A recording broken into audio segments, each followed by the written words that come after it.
Monsieur le recteur délégué, messieurs les élus, mesdames, messieurs les élus, mesdames, messieurs les directeurs, les présidents d'établissement, mesdames et messieurs les vice-présidents et vice-présidentes, cher Rémi, nous ne connaissions pas juste avant la cérémonie, mais cher Rémi, bien sûr cher Laurent, cher Brahim, et mesdames et messieurs. Tout d'abord, je voudrais un mot de la part de notre président Dean Lewis, qui malheureusement n'a pas pu se rendre disponible aujourd'hui, puisqu'il est en Côte d'Ivoire, à Abidjan, pour la signature d'une plateforme sur la santé avec un certain nombre de partenaires, dont la NRS, et donc il vous prie de l'excuser, mais en fait, il se joint à nous par la pensée. Ce qui me laisse le plaisir et le privilège de faire l'ouverture de cette conférence.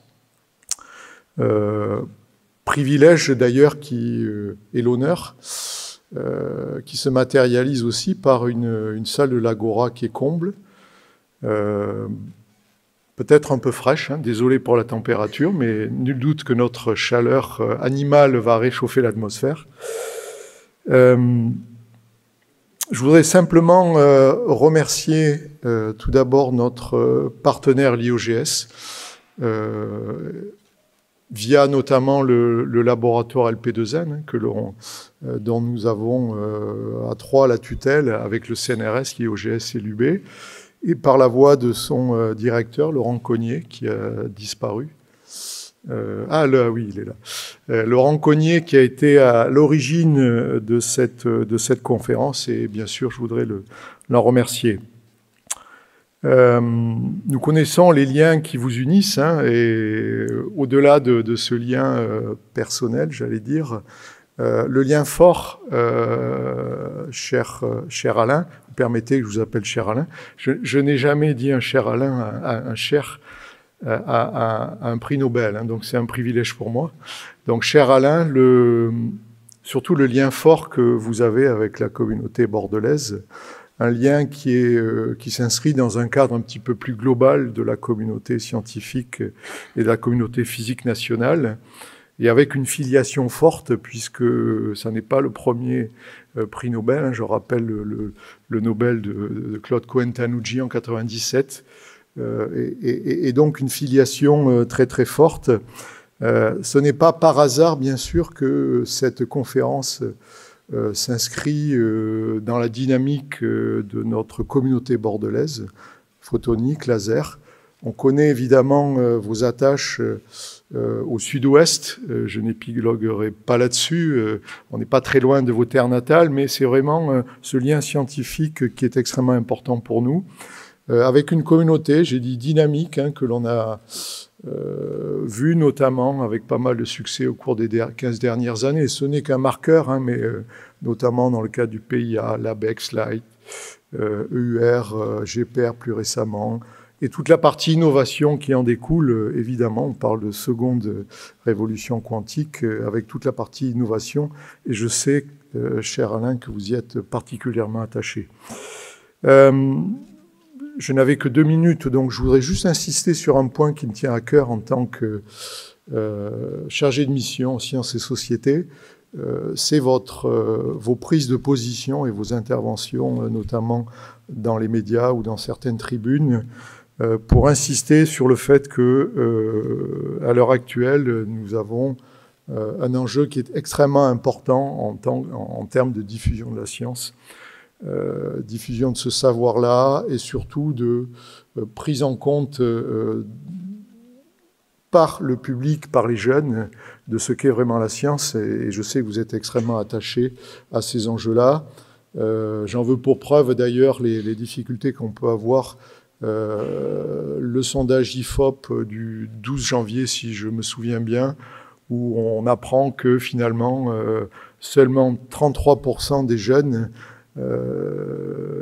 estiment que finalement la science apporte beaucoup plus de bien que de mal. Donc c'est un recul quand même de 22% par rapport à la situation il y a quelques dizaines d'années, sans parler des problématiques que vous avez l'occasion d'évoquer, qui sont très liées à la perception de la science et surtout de la méthode scientifique et de son apprentissage chez les jeunes. Et encore une fois, je sais que vous y êtes attaché. Donc, à titre de preuve, s'il en fallait, votre intervention auprès de nos étudiants licence master, et je vous en remercie parce qu'on a besoin de donner envie de science, et c'est un élément fondamental pour nos établissements. Donc voilà, je m'arrête là. Je voulais simplement remercier aussi les organisateurs, et encore une fois, merci pour cette initiative.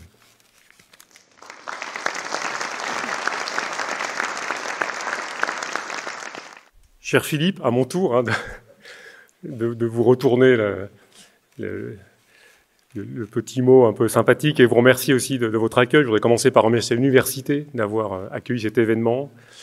Et je salue la présence de monsieur le recteur délégué, des représentants, représentantes des organismes, des écoles, de l'université bien sûr. Et je voudrais d'abord vous dire que pour l'Institut d'Optique, évidemment, l'attribution du prix Nobel à Alain, ça a été un événement qu'on a accueilli avec beaucoup de fierté, beaucoup d'enthousiasme. C'est un prix Nobel qui a été, j'ai presque envie de dire, qui était un peu attendu, mais en tout cas qui a été un peu accueilli comme une évidence de la part de tout le monde, et ça nous a évidemment fait très plaisir. Et je voulais vous dire aussi que pour l'Institut d'Optique, qui est implanté, comme vous le savez, non seulement en région parisienne, mais à Bordeaux et également à Saint-Étienne. L'implantation à Bordeaux a beaucoup de sens. D'ailleurs, je voudrais saluer mes prédécesseurs qui ont rendu possible le fait que l'Institut d'Optique puisse faire partie de cet écosystème qui, à Bordeaux et plus largement en Nouvelle-Aquitaine, dans l'infotonique, a vraiment beaucoup d'importance. Je salue la présence d'André Ducasse, qui a beaucoup œuvré pour que tout ça soit possible. Et donc, il nous semblait important qu'on puisse partager aussi ce moment de la célébration du prix Nobel avec vous, sur site à l'université. Donc, je suis vraiment content qu'on puisse le faire. Je voudrais remercier en premier Laurent Cognet, qui a été à l'initiative non seulement de la proposition, mais je sais qu'il a beaucoup stimulé l'organisation, et puis toute l'université et les équipes de l'université qui ont œuvré beaucoup pour que ça puisse avoir lieu. Donc je suis content de voir une salle comble. Je découvre aussi le lieu qui me semble magnifique et tout à fait adapté au style de l'événement, qu'on voulait à la fois prestigieux, mais un peu convivial quand même. Voilà, et je crois que c'est le style qu'aime bien Alain Aspect. Voilà, donc cher Alain, j'espère que tout ça va te plaire. En tout cas, nous, on est ravis de pouvoir t'écouter et de partager cet après-midi avec toi. Donc, profitez bien, tous et tous, du moment qui vous est offert. Merci.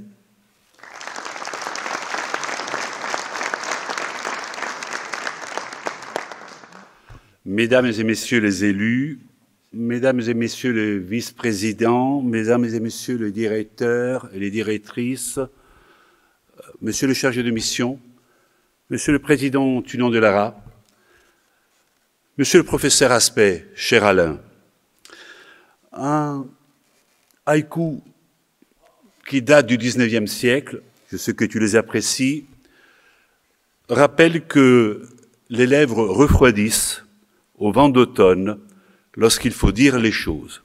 Mono Ieba, Kuchibiru Samushi, Akino, Kaze. Nous sommes en hiver, le vent est froid, la sobriété énergétique nous oblige, monsieur le chargé de mission l'a rappelé, et cependant, la chaleur de ta présence réchauffe nos esprits et mes lèvres, et me permet de te dire que je suis heureux et honoré de t'accueillir au nom de l'État dans cette région que tu affectionnes. Partout, il y a une salle de cours, un amphithéâtre, un lieu de transmission de savoir. Tu es chez toi. Mais tu l'es encore plus ici, dans ta région natale. Et demain, à Agen, dans ton lycée Palissy, la rectrice de région académique aura le privilège de te le dire de vive voix. Aujourd'hui, cela a déjà été rappelé, nous accueillons le prix Nobel, la médaille d'or du CNRS, le prix Albert Einstein, le prix Balzan, le récipiendaire de tant de prix qui ont jalonné toute ta carrière extraordinaire. Nous n'accueillons pas seulement le chercheur qui a ouvert la voie de la mécanique quantique, mais aussi le professeur passionné. Le professeur passionné et engagé au service de la science, au service des jeunes, le pédagogue au sens étymologique du terme, qui va de pair, et tu me l'as rappelé tant de fois, lorsque j'ai eu le plaisir et l'honneur de te côtoyer au sein d'une instance scientifique francilienne, qui va de pair avec l'homme de science. Les recteurs, dit-on, sont prolixes. Les littéraires sont souvent bavards, mais, comme le rappelle un autre poète, chinois cette fois, mais francophone d'élection, François Cheng, les mots justes ne naissent qu'au sein du silence. Eh bien, les mots justes sont les tiens, il impose mon silence, je veux me taire et savourer d'avance le bonheur de t'écouter. Merci.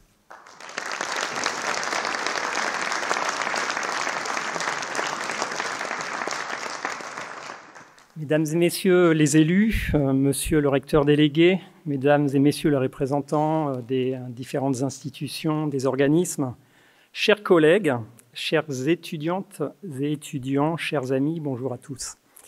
Je souhaite d'abord remercier l'Université de Bordeaux et l'Institut d'Optique Graduate School d'accueillir la conférence d'Alain aujourd'hui.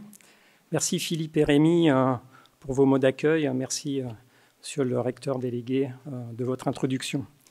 Cher Alain, c'est avec un immense plaisir que l'on te compte parmi nous aujourd'hui, cet après-midi. Au nom de tous, je tiens à te remercier chaleureusement de ta présence. Alors, il serait évidemment bien trop long de décrire en quelques minutes les nombreuses contributions d'Alain à la physique quantique et les prestigieuses reconnaissances qu'il a obtenues au long de sa carrière, bien avant le prix Nobel de cette année, que ce soit au niveau national avec la médaille d'or du CNRS, comme ça a été rappelé, ou au niveau international avec le prix Wolf en Israël, la médaille Niels Bohr au Danemark ou la médaille Albert Einstein en Suisse, pour ne citer que quelques-unes des plus prestigieuses. Alors au lieu de cela, je souhaiterais réaliser un petit coup de projecteur sur les liens qu'Alain entretient avec la région bordelaise depuis de nombreuses années et souligner surtout l'impact réel et la bienveillance qu'il n'a cessé de déployer activement pour la physique bordelaise. Alors, il faut savoir tout d'abord qu'Alain a été étudiant à Bordeaux puisqu'il a effectué sa classe préparatoire au lycée Camille Jullian, comme peuvent en témoigner quelques anciens camarades de promo présents aujourd'hui. Bienvenue à vous. Plus tard, j'ai cru comprendre que sa rencontre et son entente avec André Ducasse ont eu un rôle primordial sur le rapprochement de l'Institut d'Optique où Alain a passé la plus grande partie de sa carrière et l'université au sens large, au sein de laquelle André a été un professeur ô combien emblématique. En effet, je ne pense pas qu'Alain soit totalement étranger à la nomination d'André à la direction générale de l'Institut d'Optique à la fin des années 90. André a été ainsi le premier directeur général de l'Institut issu d'une université, l'Université de Bordeaux évidemment. J'aimerais rappeler ici qu'André Ducasse, qui nous fait le plaisir d'être parmi nous aujourd'hui, a été le grand artisan du développement, de la structuration et de la visibilité de la filière optique et photonique dans la région aquitaine et qui se sont concrétisés entre autres par l'installation du laser mégajoule et plus récemment de l'antenne de l'Institut d'Optique sur le campus avec son école d'ingénieurs et la création du laboratoire, le LP2N. Il me semble d'ailleurs que la plus grande communauté de subopticiens hors de la région parisienne se trouve en région bordelaise et beaucoup d'entre eux ont été inspirés en tant qu'étudiants par les travaux d'Alain et par ses cours auxquels ils ont eu la chance d'assister à Suboptique. Alain a également formé et mentoré un grand nombre de doctorants dont j'ai eu la chance de faire partie et qui sont aujourd'hui sur ce campus. En ayant appris la physique quantique et ses bizarreries, dont Alain va nous parler tout à l'heure, au contact d'Alain, bon nombre de ses anciens étudiants et collaborateurs ont été moteurs pour développer la filière sur les technologies quantiques du site bordelais, cette filière où sciences fondamentales et innovation sont fortement intriquées, et cette filière a acquis une forte visibilité ces dernières années. Je pourrais citer en particulier les activités de recherche fondamentale et appliquée réalisées au LP2N, que ce soit autour des capteurs et de la métrologie quantique, l'étude des systèmes quantiques hybrides ou sur les nouveaux schémas d'intrication à base de molécules, par exemple. Mais aussi la filière innovation, avec la création de start-up sur les technologies quantiques, comme Muquance, par 3 anciens doctorants et collaborateurs d'Alain, ou bien des partenariats avec les acteurs industriels des technologies quantiques. Alain était également membre du comité scientifique de NACIDIS, l'accélérateur régional d'innovation quantique en Aquitaine, porté par l'Institut d'optique. Je souhaite finalement terminer par un petit clin d'œil pour témoigner qu'au niveau institutionnel, Alain n'a pas hésité à donner de sa personne en validant la vision avant-gardiste des universités bordelaises lorsqu'elles ont émis le souhait de se rapprocher pour fusionner puis donner naissance à l'Université de Bordeaux. Alors en fait, il est tout à fait possible de prouver ces dires. En effet, en 2007, Alain est venu 2 fois à Bordeaux en quelques mois, tout d'abord pour la rentrée solennelle de l'université à Bordeaux 1, à l'invitation d'Alain Boudou, puis quelques mois plus tard à l'invitation des présidents des 3 universités du PRES Bordeaux, Bordeaux 1, Bordeaux 2 et Bordeaux 4. Et comme vous pouvez le voir sur cette photo, vous pouvez reconnaître Alain avec Alain Boudou, Bernard Bégaud et Jean-Pierre Laborde, les présidents de l'époque des 3 universités, Bordeaux 1, Bordeaux 2 et Bordeaux 4. Alors, j'ai été déjà bien trop long et je vais donc conclure rapidement pour laisser la parole à Alain. Mais à travers ce petit témoignage, Alain, je voulais te remercier vivement pour la bienveillance que tu n'as cessé de démontrer au cours des années, pour ton influence positive pour le site de Bordeaux. Le partenariat entre l'Institut d'optique et l'université matérialise cela magnifiquement. Et surtout, je réitère mes remerciements au nom de tous pour ta présence aujourd'hui, dans une période où je sais que tu es très sollicité.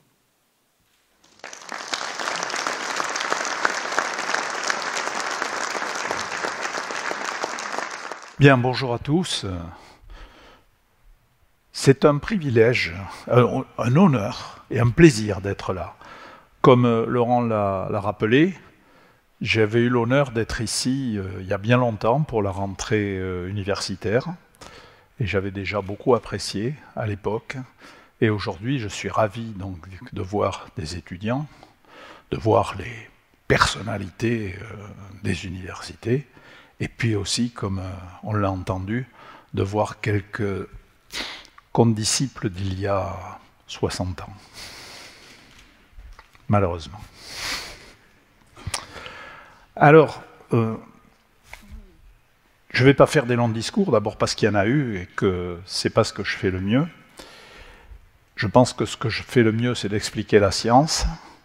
On m'a dit que l'assistance serait formée de scientifiques, mais pas forcément de physiciens, et encore moins particulièrement de physiciens quantiques. Et donc je me suis dit que finalement, l'audience, c'est à peu près la même que celle que j'ai eue à Stockholm, il y a un mois. Lorsqu'on fait la conférence Nobel, on l'a fait en présence des gens des autres disciplines scientifiques, les chimistes, les biologistes. Et donc je me suis dit que j'allais tout simplement reprendre mes transparents de la conférence Nobel, que ça correspond au niveau. Alors c'est parti, peut-être, voilà. Et évidemment, comme je suis paresseux, j'ai gardé les transparents en anglais. Donc, de Bell et Einstein aux technologies quantiques, voilà, l'intrication à l'œuvre. Alors ici, quelques petites références pour ceux qui sont vraiment curieux, qui veulent des choses un peu hard. Hein. Et puis alors, j'ai tenu à montrer quelque chose qui est tout à fait formidable, qui vraiment s'adresse, je dirais, à tout le monde. Bon, si vous me laissez partir dans les digressions, il y en a pour un moment. Une chose qui m'énerve particulièrement quand je suis exposé aux médias, aux journalistes, à ces gens-là, c'est les gens qui disent « Ah, mais moi, je ne comprends rien à la science. » Et ça m'énerve au possible. Parce que tout le monde peut comprendre la science à condition de faire un effort. Et je vous cite ici 2 vidéos que vous pouvez trouver sur YouTube dans la série Science étonnante. C'est une série formidable qui parle de tas de sujets. Eh bien, il y a une rubrique qui est les inégalités de Bell, bon, et puis des expériences. Et il a même mis en bonus une interview de moi qu'il a faite l'été à l'île d'Oléron, donc si vous voulez me voir en short et en chemisette dans cette interview, là on ne voit pas, mais je suis en short. Et puis il y a une autre série qui est un petit peu plus récente, qui s'appelle Photons jumeaux. Donc dans YouTube, vous tapez Photons jumeaux, et à ce moment-là, il y a 4 séquences d'une quinzaine de minutes chacune. Ça a été fait par un de mes anciens thésards, Hugo Kella, et c'est tout à fait formidable. Donc ce que je veux dire, c'est que n'importe qui, avec ces vidéos-là, peut arriver à savoir de quoi il s'agit. Et j'en ai la preuve. Je suis passé à France Culture il n'y a pas très longtemps avec une dame qui s'appelle Natacha Triou. Et j'ai trouvé qu'elle menait son interview parfaitement bien comme quelqu'un de compétent. Et à la fin, je lui ai dit, vous avez fait des études scientifiques? Elle me dit, non, j'ai fait histoire de l'art. Alors je lui dis, comment vous avez pu poser des questions aussi pertinentes? Elle me dit, c'est très simple, j'ai travaillé avec la vidéo de Science Étonnante. Donc j'insiste, dites aux gens qui ne sont pas scientifiques, si ça les intéresse avec un peu d'effort, ils peuvent comprendre et qu'ils arrêtent de dire « moi je comprends rien à la science ». Ça m'énerve. Allez, c'est parti. Comment est-ce que les fameuses technologies quantiques ont émergé? On va parcourir rapidement l'histoire. Il y a le débat entre Bohr et Einstein en 1935. La même année, Schrödinger met son grain de sel pour commenter. Et son commentaire est assez curieux. Il dit, l'article que je vais vous écrire là, va sûrement pas clarifier la situation, ça va au contraire la rendre encore plus embrouillée. Et il avait vu clair. Ensuite, 30 ans s'écoulent et John Bell démontre que non seulement l'intrication c'est étonnant, mais l'intrication c'est différent. Alors différent de quoi? Différent de ce qu'on pensait jusque-là de la physique quantique. Et il va même proposer la possibilité de trancher par l'expérience le débat entre Bohr et Einstein. On va y revenir. Encore une petite vingtaine d'années, et Feynman. Alors, les physiciens savent que Feynman est l'un des plus grands physiciens de la deuxième partie du XXe siècle.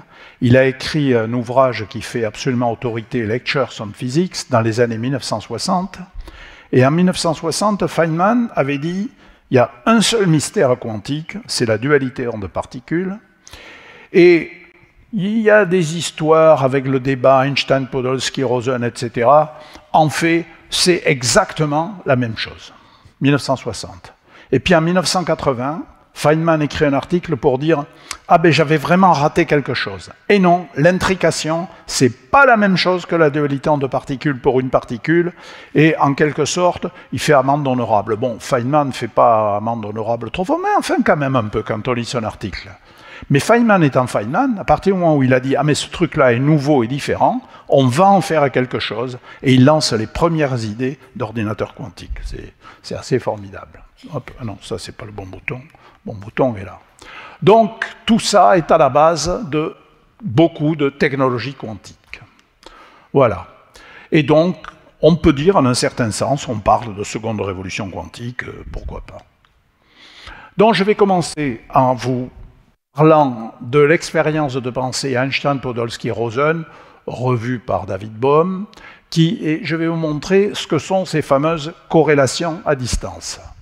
Ensuite, on va voir quel est l'apport de Bell. Donc, le théorème de Bell, on va parler des expériences, et enfin, émerge de tout ça un truc bizarre qui est la non-localité quantique. Et cette non-localité quantique, il a fallu beaucoup de temps pour que les gens arrivent à l'admettre, cette non-localité quantique. Et moi, depuis très longtemps, je suis un adepte de la non-localité quantique parce que je pense, j'ai envie de dire, je ne sais pas si ça existe vraiment, mais en tout cas, en faisant comme si ça existait, on a des intuitions tout à fait intéressantes, et je vous en donnerai un exemple avec la cryptographie quantique. Donc, démarrons. Les questions que posait Einstein, c'est la suivante. Vous avez tous entendu dire « Dieu ne joue pas au dé », mais ce n'est pas la question. La question, c'est la suivante. La physique quantique fait des prédictions probabilistes, donc c'est lié à l'idée que Dieu ne joue pas au dé. Mais la physique quantique fait des prévisions probabilistes. Et Einstein n'a aucun problème avec les probabilités. En 1905, il a fait l'article sur le mouvement brownien, qui est l'un des très grands articles d'Einstein. Mais Einstein pensait que l'utilisation de probabilité, c'était une commodité. Et je vous explique ce que je veux dire. Ici, si je veux vous décrire la distribution des vitesses des molécules dans cette pièce, on va prendre la distribution de Maxwell-Boltzmann, on va dire la probabilité que les molécules aillent entre 300 mètres par seconde et 310 mètres par seconde, vos temps, etc. Mais on n'a aucun doute sur le fait que en dessous, il y a une description précise du mouvement des particules qui s'entrechoquent, etc. Et donc Einstein pensait que quand on a une théorie probabiliste, c'est une théorie statistique et qu'il doit y avoir en dessous une théorie sous-jacente où les choses sont décrites de façon plus précise. C'est ça la problématique d'Einstein. Et c'est sur ça qu'il se confronte à Niels Bohr, qui pense qu'il est impossible de compléter la mécanique quantique. Je passe sur le fait que tout le monde sait ça, qu'en 1927, il y a eu des débats entre Bohr et Einstein sur cette question-là, on peut dire, et que Bohr a toujours réussi à réfuter les objections d'Einstein. Mais en 1927, ça portait sur la dualité en deux particules d'une particule unique. En 1935, il revient avec une autre objection qui porte sur deux particules intriquées, et c'est de ça que nous avons parlé. Et là, je crois qu'on ne peut pas dire que Bohr ait répondu d'une façon très convaincante, et c'est ce que je vais vous montrer. Alors, de quoi s'agit-il? On a une source ici, donc c'est Einstein, Podolsky, Rosen et Bohm, parce que sous la forme initiale d'Einstein, Podolsky et Rosen, on ne voit pas ces choses-là. Donc là, c'est fait avec des photons. Bohm l'a fait avec des spins 1,5. Là, je parle aux physiciens un peu spécialisés. Bohm l'a fait avec des spins 1,5. Tout ce qu'on veut, c'est avoir un espace des états de dimension 2. Donc ici, on prend des photons et on va s'intéresser à la polarisation des photons. Et donc, quand un photon arrive comme ça sur un polariseur, le polariseur est orienté suivant une direction A. Si le photon est polarisé suivant l'axe du polariseur, il sort en +1. S'il est polarisé perpendiculairement, il sort en -1. Et s'il est polarisé quelque part entre les deux, eh bien ça y est, on a les probabilités. Probabilité de sortir en +1, probabilité de sortir en -1. Ça, on est tout de suite déjà, on a les probabilités. Donc même chose pour le photon numéro 2. Et alors, on est expérimentateur, on envoie une paire, on observe, on envoie une deuxième paire, on observe, on accumule, et à partir de là, on peut mesurer les probabilités. Alors, il y a deux types de probabilités. Les probabilités simples, P+, de A, parce qu'on a mis le polariseur dans l'orientation A, P-, P plus de B, P moins de B, très bien. Mais ce qui est vraiment très intéressant, c'est les probabilités conjointes. P plus de AB, c'est-à-dire la probabilité d'observer +1 ici et +1 ici, quand les polariseurs sont dans l'orientation A et B. Donc P++, P+-, P+-, P-, et P-. Alors jusque-là, il n'y avait pas la physique quantique, elle est maintenant, elle arrive, la physique quantique. Ce qu'ont découvert Einstein, Podolsky et Rosen, c'est qu'il existe des états, dits états intriqués, qui ressemblent à celui-ci. Alors il y en a dans la salle qui comprennent de quoi il s'agit, mais même ceux qui ne connaissent pas la formalisme quantique vont comprendre de quoi il s'agit. Ça me décrit l'état des deux photons, nu1, nu2. Et ça me le décrit comme une superposition, comme une somme de deux états, et chacun des deux est très facile à comprendre. X, ça me décrit une paire de photons, tous les deux sont polarisés. Les photographes adorent quand je fais ça. Chaque fois, là, et puis je vais faire comme ça après. Donc, XX, c'est une paire de photons qui sont tous les deux polarisés suivant l'axe X. YY, c'est une paire de photons qui sont... Il n'a pas voulu faire la photo, là. YY, c'est une paire de photons qui sont tous les deux polarisés suivant l'axe Y. Alors ça, rien d'extraordinaire. Ils sont tous les deux polarisés suivant XX, sortent ici, etc. Ce qui est extraordinaire, c'est cette superposition de XX et de YY. Alors vous allez dire, non, mais qu'est-ce que c'est cette histoire? C'est pas deux photons à 40... Non, c'est pas deux photons à 45 degrés. C'est la superposition de XX et de YY, et on ne peut rien dire d'autre. Pourquoi on ne peut rien dire d'autre? Parce qu'on ne peut pas factoriser cet état. On ne peut pas le décomposer en un état pour le premier photon, où vous diriez la polarisation est comme ça, et un état pour le deuxième photon, où vous diriez la polarisation est comme ça. C'est impossible à factoriser, c'est ça un état intriqué. Alors on peut dire, en exagérant un peu, que c'est aussi étonnant que le chat de Schrödinger qui est à la fois vivant et mort. Le chat de Schrödinger, il est un peu plus de 2 particules. C'est pour ça qu'on exagère un peu. Mais l'idée est quand même là. Alors, une fois que vous avez cet état, il est très facile de calculer les probabilités que l'on peut avoir. La probabilité simple, ici, c'est 1/2. Ce qui fait que ce photon a l'air d'être non polarisé. Vous avez autant de chances d'avoir le résultat +1 ou le résultat -1, quelle que soit l'orientation du polariseur. Donc ça apparaît totalement non polarisé, comme de la lumière naturelle. Même chose de l'autre côté, bien sûr. En revanche, quand vous regardez les probabilités conjointes, ça dépend d'une façon très forte de l'angle entre les deux polariseurs. AB, c'est l'angle entre les deux polariseurs. Et donc vous voyez en particulier que si vous prenez l'angle nul, dont les deux polariseurs alignés suivant la même direction, la probabilité conjointe est égale à 1/2 pour P++ et P-, et à 0 pour l'autre. Et ça a l'air de rien, ce 1/2, mais ça nous dit que la corrélation est parfaite. Pourquoi je dis qu'elle est parfaite? Parce que ici, j'ai une probabilité 50% d'avoir 1/2. Mais j'ai aussi une probabilité 50% d'avoir 1/2 et 1/2. Ça veut dire que la probabilité conjointe d'avoir +1 ici, si j'avais +1 de l'autre côté, cette probabilité conditionnelle est de 100%. Ça veut dire donc qu'on se trouve dans cette situation assez marrante, où ici on a l'impression qu'il y a un jeu de pile ou face. Vous jetez une pièce, vous avez 50% de chance d'avoir pile, d'avoir face. Ici, même chose, vous avez l'impression que vous avez un jeu de pile ou face, mais en revanche, si vous trouvez pile ici, vous êtes sûr d'avoir pile ici, et si vous trouvez face là, vous êtes sûr d'avoir face. Alors, a priori, c'est quand même un petit peu étonnant. Donc, qu'est-ce qu'on peut faire avec ça? Quand on a un résultat comme ça, on se dit, en tout cas, moi, le genre de physicien que je suis, on se dit, j'ai envie d'avoir une image quand même, parce qu'il n'y a pas de magie. Ici, j'ai envie d'avoir une image. Alors on se dit, regardons la façon dont on a fait le calcul. Et est-ce que cette façon dont on a fait le calcul nous suggère une image? Et non, ça ne me suggère pas d'image, parce que le calcul est fait dans un espace, j'insiste là-dessus, c'est fait dans un espace de Hilbert abstrait, qui est un espace mathématique où les choses sont claires. Seulement à la fin, on aimerait bien avoir une image dans notre véritable espace. Et là, j'aime beaucoup faire cette citation d'un théoricien qui s'appelle Asher-Pérez, qui était quelqu'un qui était un disciple de Bohr, absolument pas, aucun doute sur la physique quantique, mais il a quand même écrit un exergue de son livre. Les phénomènes quantiques ne se produisent pas dans des espaces de Hilbert, ils se produisent dans un vrai laboratoire. Et donc le souci, c'est est-ce qu'on peut trouver une image dans notre espace à 3 dimensions, et pas juste dans un espace de Hilbert? Et la réponse est oui. La réponse est oui, on peut faire un calcul un peu plus compliqué en 2 étapes. Alors je précise pour ceux qui auraient des doutes, ce calcul est parfaitement orthodoxe. Il est approuvé Cohen-Tanuji, si vous voyez ce que je veux dire. Cohen-Tanuji approved.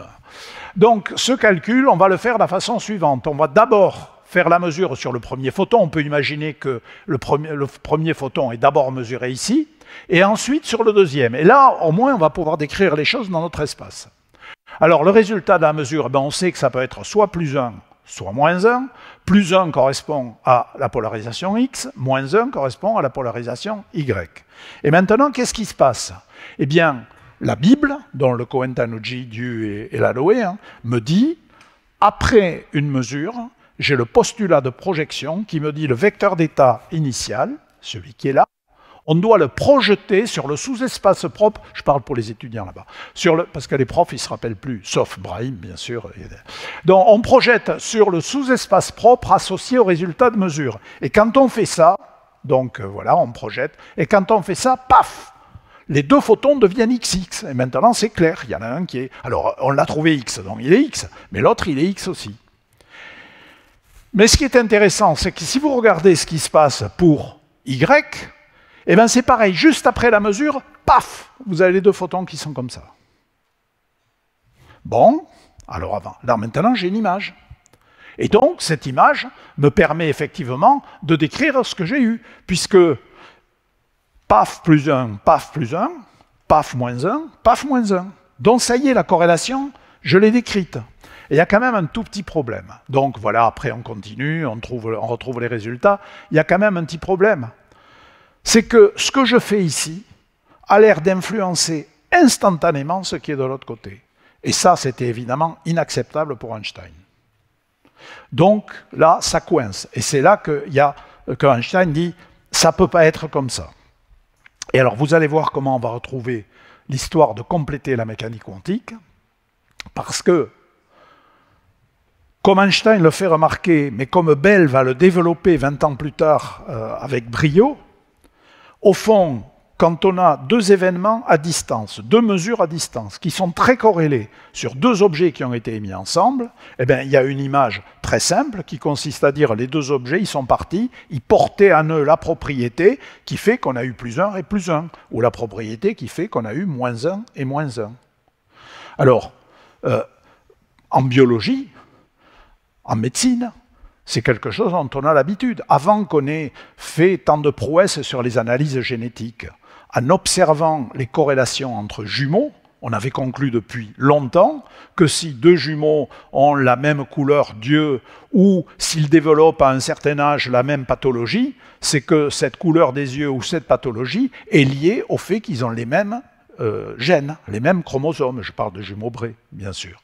Donc, ce raisonnement qui consiste à dire, quand j'ai deux mesures à distance fortement corrélées, c'est qu'il y a un truc au départ, c'est parfaitement scientifique, parfaitement raisonnable. Et donc, on va admettre effectivement que les deux particules, elles portent dès le départ un paramètre supplémentaire qu'on appelle lambda, et qui va déterminer le fait qu'on aura plus 1, moins 1, ou toute autre chose. Donc c'est une image simple et convaincante, mais on complète le formalisme quantique, parce que dans le formalisme quantique, toutes les paires sont décrites de la même façon. Il n'y a rien à rajouter. Tandis qu'ici, on dit, ah ben il y en a qui sont comme ça, il y en a d'autres qui sont comme ça, il y en a qui ont un lambda comme ceci, il y en a qui ont un lambda comme cela. Et ça, Bohr ne peut pas l'accepter. Bohr a l'intime conviction, qui à mon avis se révélera juste par la suite, mais ce n'est pas une démonstration, Bohr a l'intime conviction qu'on ne peut pas compléter la mécanique quantique, que si on la complète, elle va perdre sa cohérence interne. Bref, nous en sommes là, Bohr n'est pas d'accord, on ne peut rien y ajouter, et voilà. Alors ça, oh, non, allez, on ne va pas le faire, ça. Voilà John Bell. S'il y en a qui le réclament, je pourrais le montrer après. Voilà donc John Bell devant ces fameuses inégalités, et en fait, le théorème de Bell, ce qu'il nous dit, c'est que si vous cherchez à compléter la mécanique quantique, parce qu'on appelle des théories à paramètres supplémentaires locales. C'est-à-dire, l'idée de local, c'est la particule qui va vers ici, elle a son jeu de lambda, la particule qui va là-bas, elle a son jeu de lambda, et le résultat de la mesure, ici, ne dépend de que ce qui se passe ici et là-bas, pareil.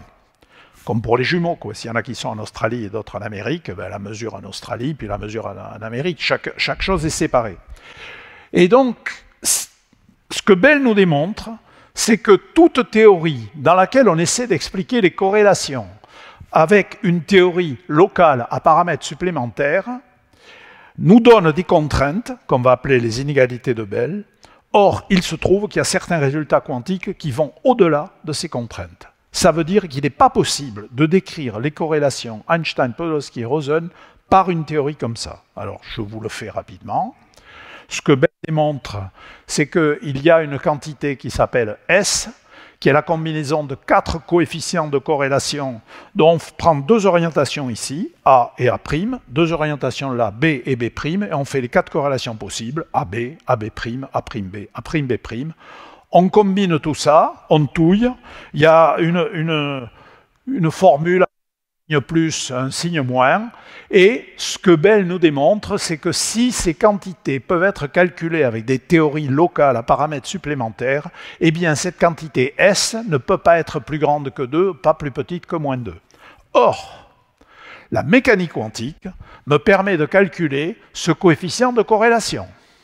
Et ce coefficient de corrélation, si je prends les orientations suivantes, dont je vous ai dit A et A' d'un côté, B et B' de l'autre, ici 22 degrés, 5, eh bien, vous calculez les cosinus et vous allez avoir 1 sur racine de 2, 1 sur racine de 2, 1 sur racine de 2, et ici, l'angle AB', vous le doublez, le cosinus est négatif, et comme il y a un signe moins, boum, encore une fois 1 sur racine de 2. Résultat,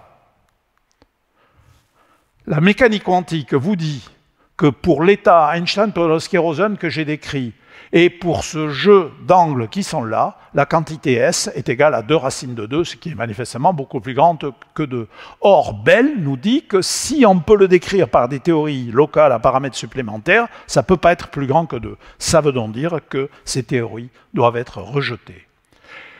Alors, que ces théories doivent être rejetées, ou qu'il y a quelque chose qui ne va pas dans la mécanique quantique. Donc, au moment où le théorème de Bell sort, on se trouve dans la situation extraordinaire, on a un débat de fond presque épistémologique entre Bohr et Einstein, et c'est une expérience qui va pouvoir le trancher.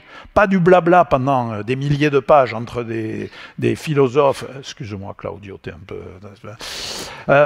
pas du blabla pendant des heures et des heures, on va faire une expérience et on va pouvoir trancher entre les deux. C'est quand même quelque chose d'extraordinaire.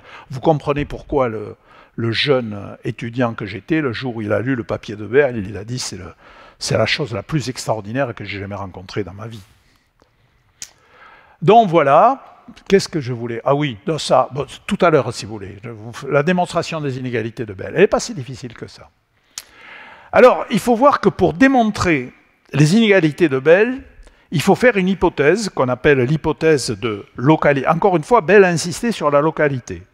Et il faut donc faire une hypothèse qu'on appelle l'hypothèse de localité de Bell, qui est la chose suivante. Il faut que lorsque je fais la mesure sur le photon ici, ce résultat de la mesure ne dépende que de l'orientation du polariseur et de la variable supplémentaire portée par le photon qui est là, mais ça n'a pas le droit, par exemple, de dépendre de l'orientation qui est là-bas. Alors, tout opticien normalement constitué dit, bah évidemment que ça ne dépend pas du... Oui, mais attendez, là, on est quand même en train de faire des débats théoriques. Après tout, qu'est-ce qui empêcherait qu'il y ait une interaction qu'on ne connaît pas et qui fasse une interaction entre les deux?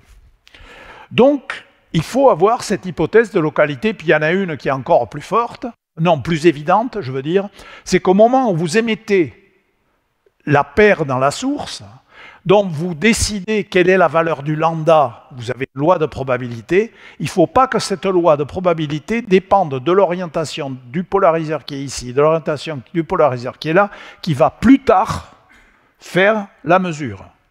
Oui, mais si tout est fixe, après tout, rien n'empêche les deux polariseurs d'influencer la source et d'influencer la façon dont les photons sont émis. Et donc, l'hypothèse de Bell, c'est que ça ne se produit pas. Alors, on peut se dire que c'est une hypothèse raisonnable. Comme je l'ai dit déjà, tous les opticiens normaux se disent « ouais, c'est normal ». Mais on peut faire beaucoup mieux. Et c'est Bell qui le fait remarquer dès son article. Si on pouvait changer l'orientation du polariseur rapidement, pendant que les photons sont en train de se déplacer. Alors, premièrement, clairement, on ne peut pas avoir influencé la source, puisque ça a changé entre-temps, mais même si vous allez assez vite, comme rien ne va plus vite que la lumière, si vous allez assez vite, ce qui se passe ici n'a pas le temps de dépendre de ce qui se passe là. Donc, c'est ça l'idée. Donc, dans une expérience avec des polariseurs variables, eh bien, on a un conflit complet entre la physique quantique et l'ensemble de la vision du monde d'Einstein, c'est-à-dire ce qu'on appelle le réalisme local. C'est le fait que les choses dépendent de ce que vous avez ici, dans un volume de l'espace-temps, et rien ne peut aller plus vite que la lumière d'un bout à l'autre. Eh bien, comme je vous l'ai dit, on se trouve devant la situation où on peut faire des expériences. Donc, il y a eu 3 séries d'expériences. Les pionniers héroïques, John Clauser, qui a partagé le prix Nobel. C'était assez intéressant à l'époque parce que Clauser travaillait à Berkeley, Holt et Pipkin travaillaient à Harvard, alors pour ceux qui connaissent, hein, Berkeley, Harvard, bon. Et alors à Berkeley, ils ont trouvé la mécanique quantique, à Harvard, ils ont trouvé accord avec les inégalités de Bell et désaccord avec la mécanique quantique.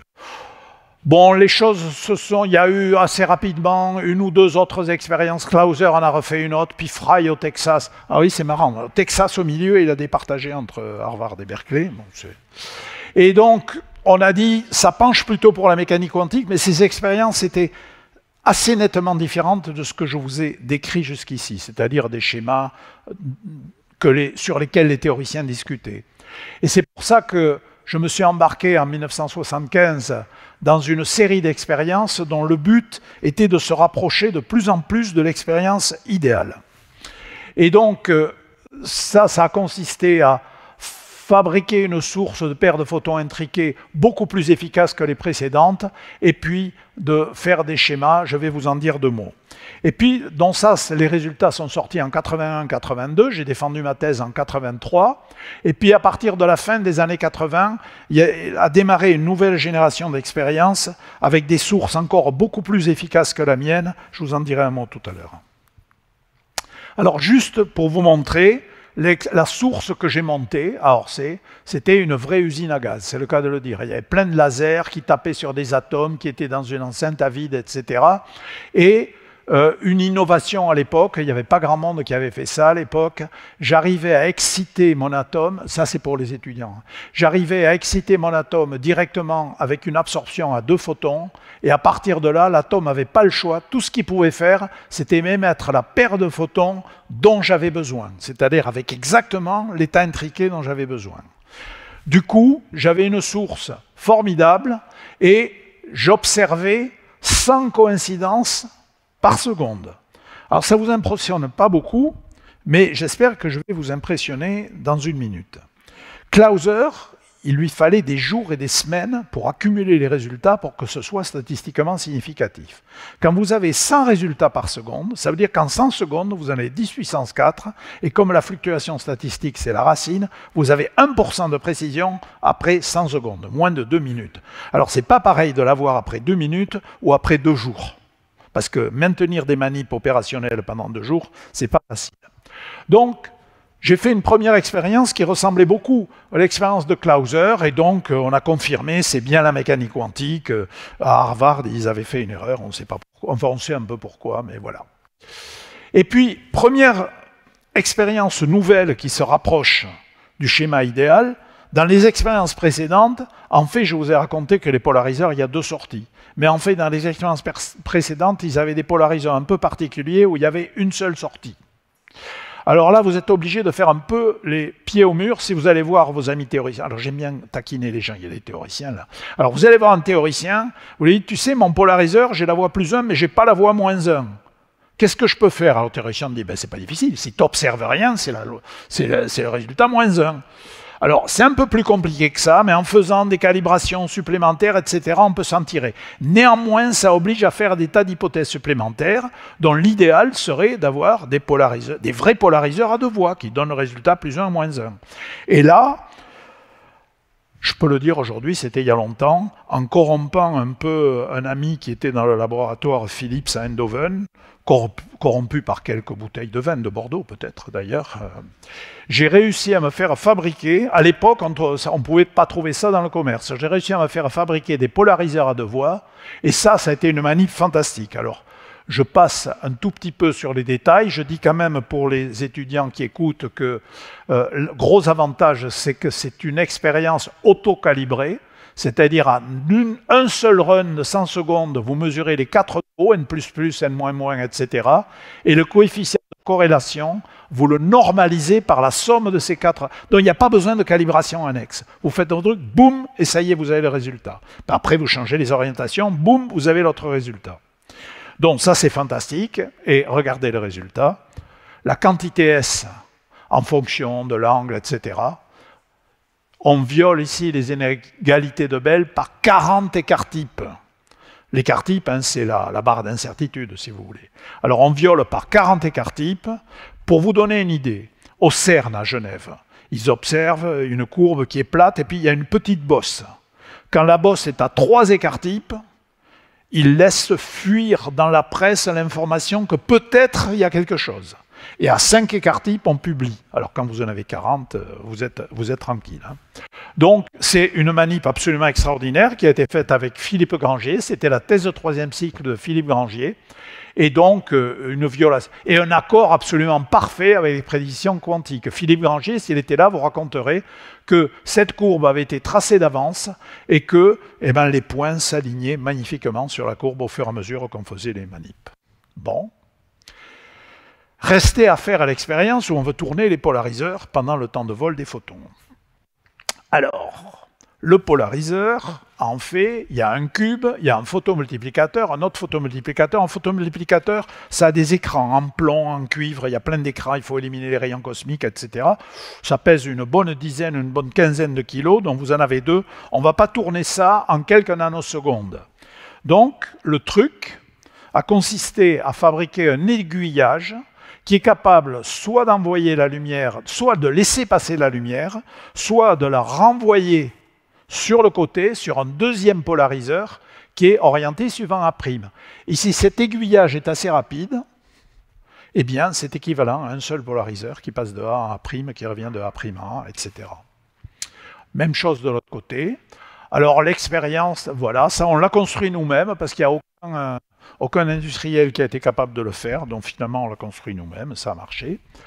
Et puis voilà, l'expérience était un peu plus difficile, donc au lieu d'accumuler quelques minutes, on a accumulé quelques heures, mais enfin bon, c'était pas non plus des jours ni des semaines. Et on a eu un résultat convaincant, on a violé les inégalités de Bell par si, écart-type, mais pour la première fois, chaque mesure était vraiment séparée de l'autre par un argument que rien ne peut aller plus vite que la lumière, dont la causalité relativiste d'Einstein était vraiment complètement à l'œuvre dans cette expérience. Alors, juste quelques mots sur les expériences de troisième génération. L'idée des expériences de troisième génération, c'est que, au lieu d'avoir une source comme la nôtre où les photons étaient émis dans toutes les directions de l'espace, ils arrivent par un processus d'optique non linéaire pour les étudiants physiciens qui s'appelle le phase matching, accord de phase. On arrive à convaincre les deux photons d'être émis dans des directions très précises. Et si les deux photons sont émis dans des directions très précises, vous pouvez les rentrer dans des fibres optiques.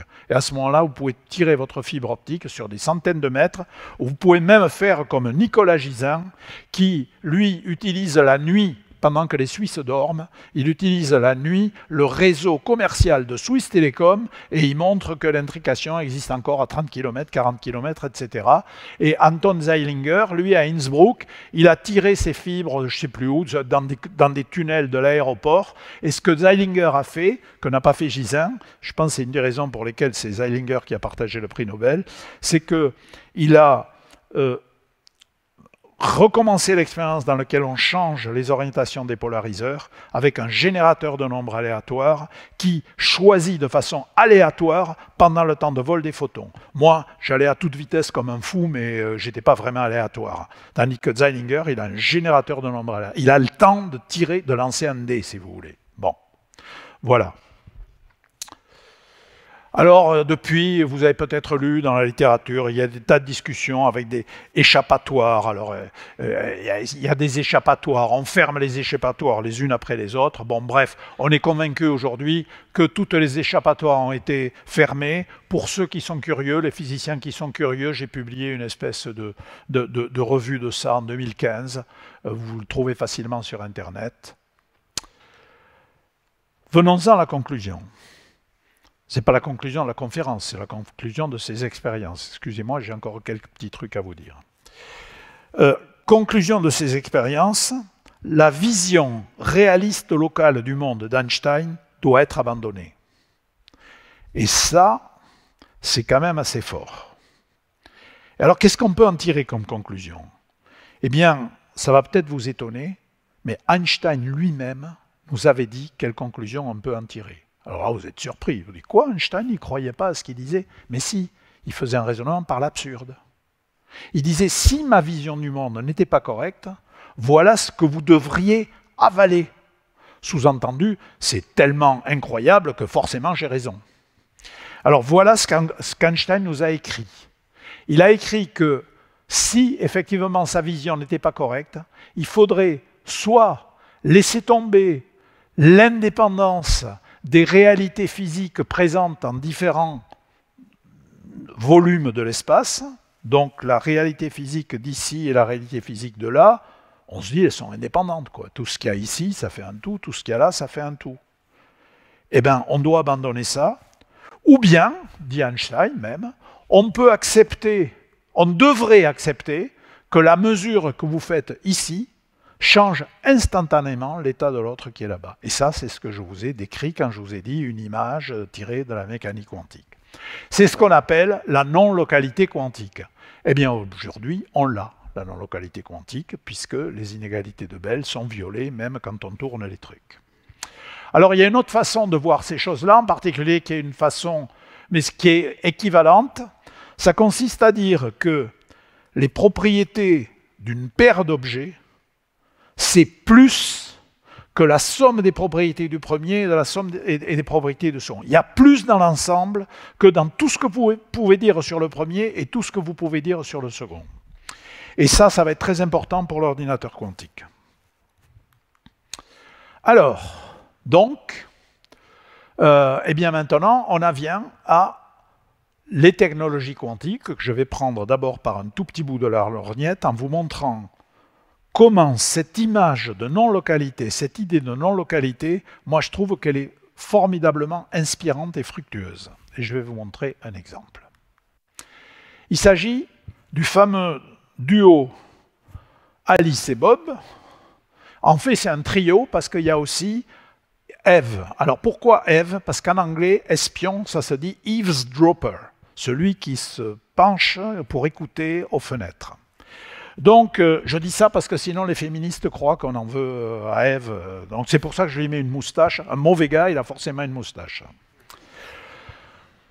Donc, Alice et Bob sont deux amis. Ils veulent échanger un message secret. Et puis, il y a l'espion qui est là, qui veut intercepter le message. On sait depuis les années 1930, avec Robert Shannon, qui est le père de la théorie de l'information, qui a une méthode absolument fiable. Ça consiste à avoir une suite aléatoire de 0 et de 1 ici, et d'avoir exactement la même suite de l'autre côté. Alice utilise ça pour coder, et Bob utilise ça pour décoder. Shannon démontre qu'il est impossible aux cryptographes, aussi subtils soient-ils, vous savez qu'ils sont très subtils, hein, les cryptographes pour décoder les trucs, ils sont très forts. Mais il est impossible aux cryptographes de décoder le message à une condition. C'est que le message qu'Alice envoie ne soit pas plus long que la clé de codage qu'il a ici. Parce que si le message est plus long, il va falloir réutiliser la même clé plusieurs fois, et là les cryptographes sont vraiment très bons, ils vont repérer des régularités et ils vont casser le code.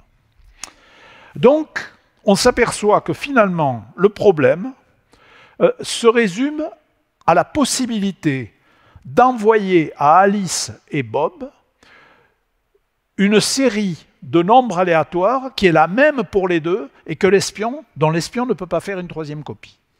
C'est ça le problème. Parce qu'Alice et Bob, vous allez me dire, ils ont échangé. Oui, mais maintenant, ils sont loin l'un de l'autre. S'ils doivent revenir pour échanger leurs clés, ils peuvent se parler directement aussi. Donc, ils sont loin. Vous voulez leur envoyer la même série de 0 et de 1. Bon. Eh bien, l'optique quantique va permettre de le faire. Ça s'appelle QKD, Quantum Key Distribution. Et voilà comment ça marche. Alors, ce n'est qu'une méthode, mais c'est la méthode qui est la plus naturelle quand je viens de faire cette conférence. C'est la méthode qui a été inventée par Arthur Eckert, qui, entre parenthèses, est membre du comité scientifique de NACIDIS. Donc, Arthur Eckert a dit la chose suivante.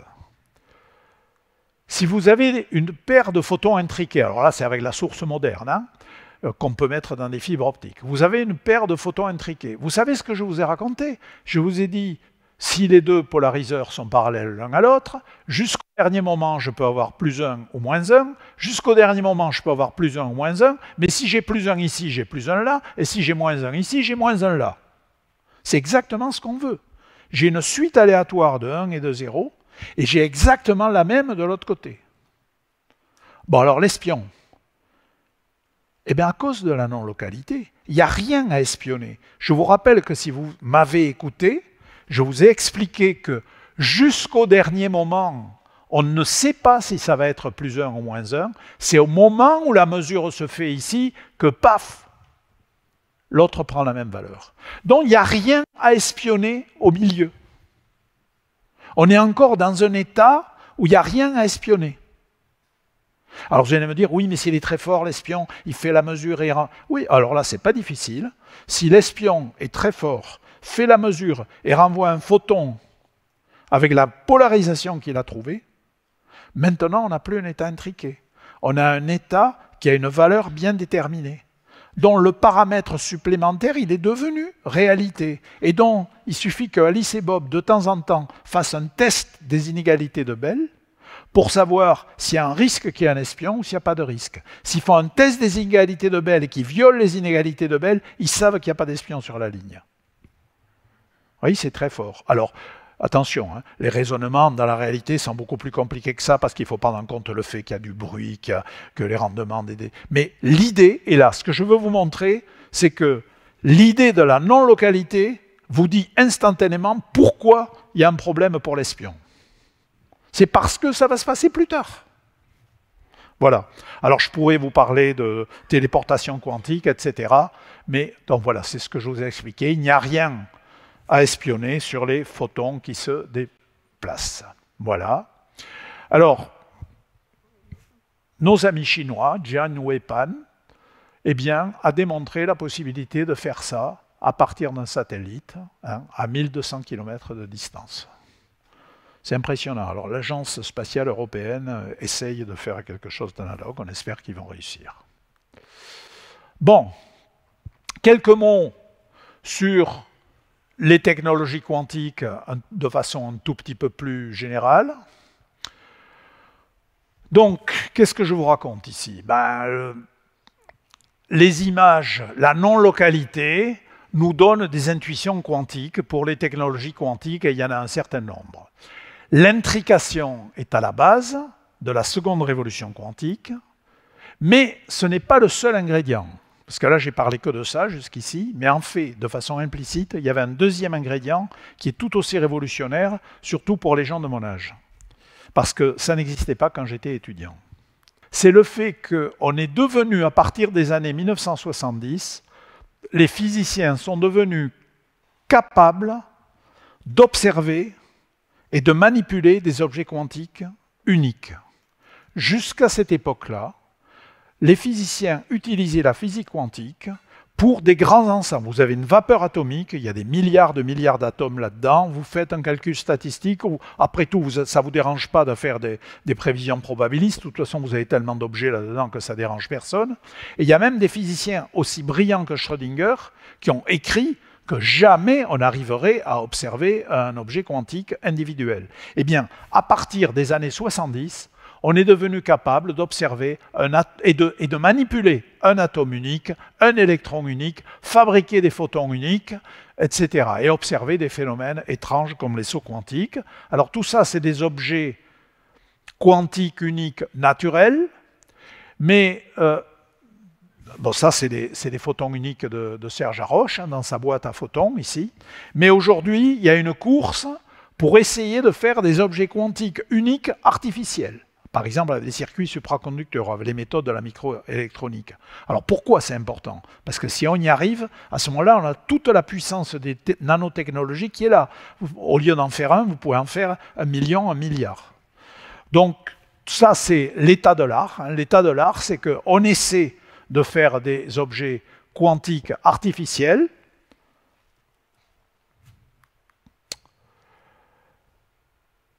Alors, faisons un tout petit recul sur ce qu'a été la première révolution quantique. La première révolution quantique, c'est une révolution qui a d'abord été conceptuelle. Il a fallu que les physiciens dégagent l'équation de Schrödinger, on va dire, le concept de dualité en deux particules. Louis de Broglie, 1923, il y a exactement un siècle. Notion de dualité en deux particules. Et cette notion de dualité en deux particules a d'abord permis de comprendre la matière comme on ne l'avait jamais comprise. Il faut savoir que la physique de la fin du 19e siècle se heurtait à un certain nombre de difficultés. Tout le monde connaît le spectre du corps noir, mais quelque chose d'aussi simple que la stabilité de la matière. Pourquoi la matière est-elle stable? À la fin du 19e siècle, on savait qu'il y a des charges positives et négatives. Et les charges positives et négatives s'attirent. Pourquoi ça ne s'effondre pas? Eh bien, la raison pour laquelle ça ne s'effondre pas, c'est on ne peut le comprendre que dans le contexte quantique, c'est parce que à votre électron qui essaie de se rapprocher du noyau, vous associez une onde, et votre onde, elle ne peut pas avoir une longueur d'onde suffisamment petite pour tomber sur le noyau, parce qu'il faudrait une énergie énorme, etc. Donc, comprendre la structure de la matière, comprendre la stabilité de la matière, la liaison chimique, eh bien, c'est ce qui a été permis par les principes de la physique quantique qui ont été développés dans le premier quart du XXe siècle. Ensuite, et j'insiste là-dessus, en particulier avec les journalistes, il a fallu 2 à 3 à 4 décennies pour que ces découvertes qui nous avaient déjà appris des choses formidables, on comprenait la matière comme on ne l'avait jamais compris. Eh bien, au bout de quelques décennies, c'est cette physique quantique qui a permis d'inventer des choses qui s'appellent le transistor, le laser, et donc les circuits intégrés, qui ne sont pas autre chose que beaucoup de transistors, n'est-ce pas? Et c'est donc ces inventions qui sont à la base de la société de l'information et de la communication. Je crois qu'on peut dire, sans risque de se tromper, que ça a autant changé la société que l'invention de la machine à vapeur. Notre société n'a plus rien à voir avec celle qu'il y avait avant. J'insiste sur le fait que les gens qui ont inventé le transistor, le laser, ce n'est pas des bricoleurs dans un garage en Californie. C'est les plus grands physiciens de l'époque qui avaient des prix Nobel pour avoir compris la façon dont la mécanique quantique nous permet de décrire le courant électrique dans la matière, des choses comme ça. Donc, on a eu au départ une révolution conceptuelle et ensuite une révolution technologique. Voilà. Donc, pas seulement conceptuel, mais aussi technologique. Donc, vous voyez venir. Maintenant, je vais vous parler de la seconde révolution quantique. Où en sommes-nous? Donc, les technologies quantiques, eh bien, des concepts aux applications. Donc, les applications, donc, les concepts, je vous l'ai dit, je le répète, c'est à la fois l'intrication et la possibilité de manipuler les objets quantiques individuels. Il faut les deux ingrédients, ou l'un ou l'autre. Qu'est-ce qu'on peut faire avec ça? Eh bien, les communications quantiques, je vous ai parlé de la cryptographie. On peut parler aussi de téléportation. Alors attention, téléportation, c'est pas je transforme Alain Aspect, je le transporte ailleurs, ou n'importe qui ici, même des gens un peu moins lourds que moi, on va pas pouvoir les transporter. C'est transporter l'état quantique. Et pourquoi c'est important? Parce que si on a des ordinateurs quantiques, si on veut les faire communiquer entre eux, eh ben, il vaut mieux les faire communiquer en téléportant l'information quantique directe, plutôt que de transformer cette information quantique en bit classique, l'envoyer et le retransformer de l'autre côté. On sait bien que dans les communications en fibre optique, la percée immense, ça a été lorsqu'on a été capable de garder la lumière d'un bout à l'autre avec des amplificateurs de lumière au milieu. Au début, on avait la lumière, on la transformait en signal électronique, qu'on retransformait en lumière, qu'on retransformait, ça c'est pas bon. Ici, c'est la même chose. On a besoin de téléportation quantique pour faire communiquer entre eux les ordinateurs quantiques. Sauf que les ordinateurs quantiques, jusqu'à présent, il n'y en a pas beaucoup. Alors, il y a des idées pour les ordinateurs quantiques parfaits, mais alors personne n'a la moindre idée. Bon, j'exagère. Personne ne sait comment on va y arriver. Il y a des gens qui croient qu'ils ont les idées. Par contre, aujourd'hui, on a des ordinateurs quantiques imparfaits, et avec ces ordinateurs quantiques imparfaits, on commence à arriver à faire des choses dont je vous ai cité. Alors, il y a quelque chose que j'aime bien citer. Ici, on est sous le patronage, n'est-ce pas, de l'Institut d'optique. Alors, vous avez à l'Institut d'optique un de mes anciens thésards, Antoine Boès, qui a développé un système d'atomes de Rydberg en interaction. C'est l'un des meilleurs ordinateurs quantiques imparfaits du monde. Imparfait veut dire qu'il y a du bruit et qu'il faut vivre avec ce bruit. Et c'est cet ordinateur qui est construit et transformé en machine fiable par la société Pascal, dont vous avez peut-être entendu parler hier, parce qu'ils ont fait une grosse levée de fonds, on en parlait dans la presse hier. Donc ça, c'est l'appareil qui dérive de la manip de chercheurs, tout ça venant de l'Institut d'optique, tout ça venant de mes anciens thésards, ou des thésards de mes thésards, que j'appelle mes petits-enfants scientifiques. Voilà. La métrologie quantique, il faut parler ici du fameux gravimètre à atome froid qui a été développé aussi dans le contexte de l'Institut d'optique par la société Mucans, qui est maintenant devenue une branche de la société X-Blue, qui elle-même est devenue une branche d'une autre société. Donc tout ça pour dire qu'il y en a qui marchent, des technologies quantiques, celles-là, elles marchent. Là, il y a des choses qui commencent à produire des résultats. Et puis, ben voilà, où en est-on? On en est là. Est-ce qu'on va avoir est-ce qu'on aura un impact majeur sur la société? Je n'en sais strictement rien. Mais je crois qu'en 1925, Schrödinger et les autres, ils n'avaient pas la moindre idée que la physique quantique aurait un impact sur la société. Ils étaient déjà tellement contents d'avoir réussi à comprendre la structure de la matière et ces choses-là, ils n'avaient pas la moindre idée de l'impact que ça aurait. Donc je pense qu'on est vraiment dans ce stade-là, dont personne ne peut répondre avec certitude, mais beaucoup y croient. Alors je vais en énumérer quelques-uns. Vous avez d'abord les États, si je peux dire, donc l'Europe, le manifeste quantique, la stratégie nationale, un certain nombre de choses. Alors chaque pays, hein, l'Allemagne a son programme quantique, tous les pays ont leur... Les États-Unis, je ne vous raconte pas, et les Chinois, alors on parle de dizaines de milliards. Bon, ben voilà, c'est comme ça. Et puis vous avez les grands qui sont riches, là, qui ont trop d'argent, quoi, qui sont en train de licencier en ce moment. Mais Microsoft, Google, IBM, Amazon. Et puis quand même, ça fait du bien, un Européen, un Français, Atos, qui quand même est venu se mêler un petit peu à ça. Et puis alors, une floraison de start-up. Alors j'en liste un certain nombre, il y en a pas mal en France, il y en a pas mal en Europe, il y en a pas mal un peu partout. Et tout ça ouvre des perspectives absolument fascinantes. Alors avant de terminer, je voudrais quand même dire que j'ai eu l'immense chance pour monter ces expériences qui ont culminé en 1982 et qui donc m'ont conduit à Stockholm. J'ai eu l'immense chance d'avoir deux excellents ingénieurs, Gérard Roger et André Willing. Les ateliers de l'Institut d'optique, et puis aussi du CEA Saclay, à qui j'ai emprunté, entre guillemets, beaucoup de matériel électronique. Vous savez, quand ils ont des accélérateurs, ils ne font pas un module, ils en font 50. Alors si vous en récupérez un ou deux pour votre labo, sur les 50, ça ne se voit pas. Donc j'en ai récupéré beaucoup. Mais aujourd'hui, je peux le dire, c'est comme pour les prismes de chez... Il y a prescription, quoi. Parce que quand je prenais ça, ils me disaient « te fais pas piquer par la sécurité. Hein ». Ah bon, d'accord. Et puis, j'ai eu, les dernières années, deux étudiants qu'on dirait de master aujourd'hui, de DEA, absolument extraordinaires. Je ne sais pas si vous les reconnaissez, alors je vais vous aider à les reconnaître. Je vais vous montrer leur tête aujourd'hui. Jean Dalibard et Philippe Grangier, qui sont devenus des stars mondiales de la physique quantique. Et nous avons eu le plaisir d'être tous ensemble à Stockholm il y a quelques semaines. Voilà, merci beaucoup.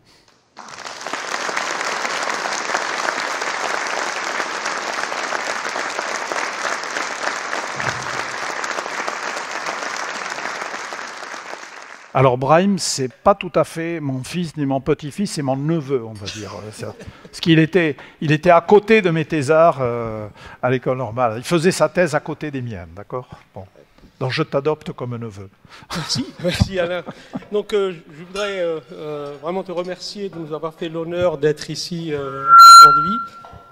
aujourd'hui. Et aussi, j'ai l'honneur d'être le modérateur de cette session. Je ne vais pas poser de questions pour commencer. Je vais laisser la parole à l'auditoire, qui est très divers, et j'espère avoir des questions nombreuses et diverses venant d'étudiants et bien sûr d'invités et de professeurs de l'université.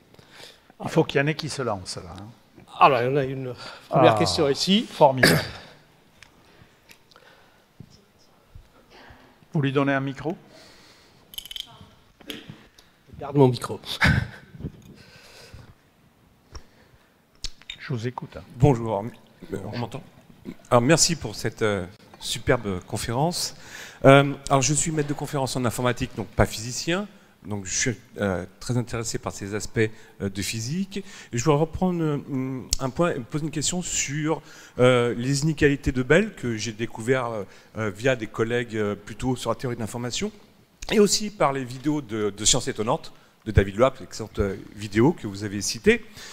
Et ce que j'ai pu comprendre, c'est que la fascinante expérience de pensée de Bell permet de montrer qu'il n'y a finalement pas de variable cachée locale, que vous avez confirmé avec une expérience physique réelle.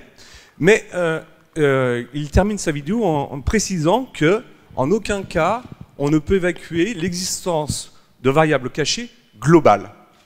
Et il termine en disant qu'il fera un jour une vidéo sur, sur ce que pourraient être des variables cachées globales, mais j'avoue que j'aimerais bien avoir peut-être une intuition de ce que pourrait revêtir le terme de variable cachée globale, et si c'est une chose qui peut exister, et est-ce qu'il y a eu déjà une idée d'expérience, de pensée au moins, qui permettrait d'affirmer ou de réfuter l'existence de ces variables cachées globales? Alors, c'est une excellente question, parce qu'on se la pose tous quand on rentre là-dedans. Et vous allez voir, moi je vais vous faire une réponse qui est une sorte de pirouette, mais qui est au-delà d'une pirouette, à mon avis, dégonfle complètement cette affaire-là. Parce que, effectivement, la conclusion, là je suis revenu en arrière parce que comme finalement, j'ai pas été si long que ça, ce qui m'étonne, s'il le faut, je vais faire la démonstration des variables cachées, il faut exactement 3 minutes, la démonstration des inégalités de Bell. Mais je réponds à votre question. Donc, la conclusion, c'est il n'y a pas de variable cachée locale. Donc on peut dire il n'y a pas de variable cachée, ou si elles existent, elles ne sont pas locales. Donc pas locale, globale. Alors que ça veut dire global? Ça veut dire non local. Mais la mécanique quantique est non locale. Donc ma pirouette, c'est oui, ça existe, les théories à variables cachées non locales, c'est la mécanique quantique et ça marche très très bien. Donc, pourquoi vous voulez aller chercher d'autres théories qui vont être plus compliquées, alors qu'on en a une qui marche très bien, qui s'appelle la mécanique quantique? C'est pas tout à fait une pirouette. Moi, je veux bien que des gens essayent de chercher des trucs compliqués à variables cachées non locales, mais à partir de... Moi, personnellement, ma vision... Alors, le vrai débat, c'est qu'est-ce que la réalité physique? Donc vous avez les gens qui disent psi, la fonction de l'onde, ça n'a rien à voir avec la réalité physique, c'est ce qu'on psi nous permet de calculer ce qu'on peut savoir sur le monde. Et Bohr aurait ajouté, et ne cherchez pas à en dire plus, vous ne saurez jamais plus que ça. Moi, dans ma tête, psi, ça a une réalité physique.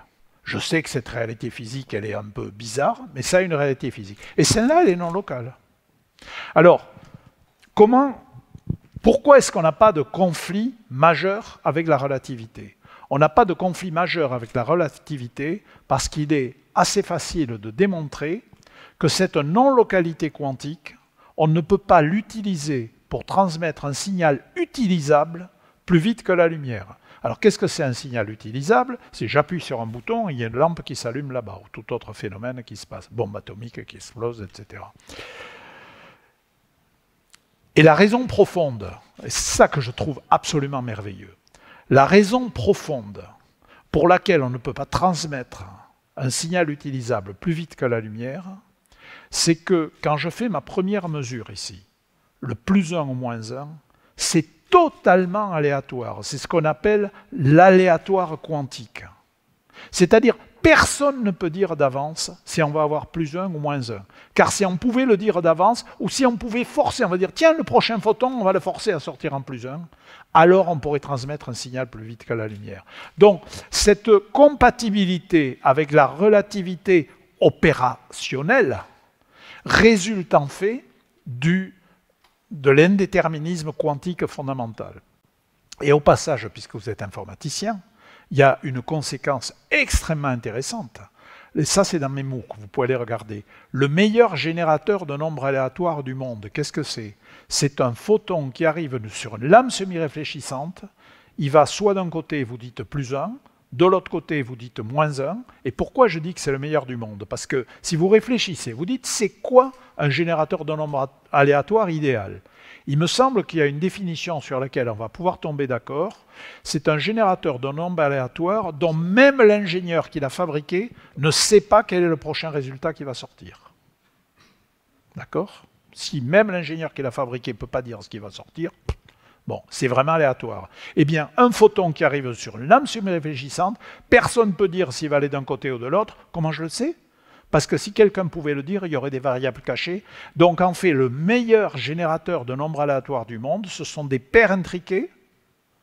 Vous utilisez l'un des deux pour faire plus 1 ou moins 1, et de temps en temps, vous faites un petit test de variables cachées, un petit test d'inégalité de Bell pour voir comment ça se passe. Ça, vous voyez, quand on parle de technologie quantique, ben ça, c'est une vraie technologie quantique. Parce que c'est pas compliqué, hein. Vous avez un petit chip, vous mettez votre photon dessus, etc.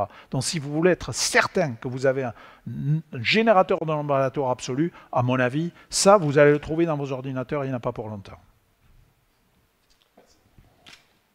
Je suis trop long, hein, dans mes réponses. Ah, mon cher confrère. Parle dans le micro, s'il te plaît.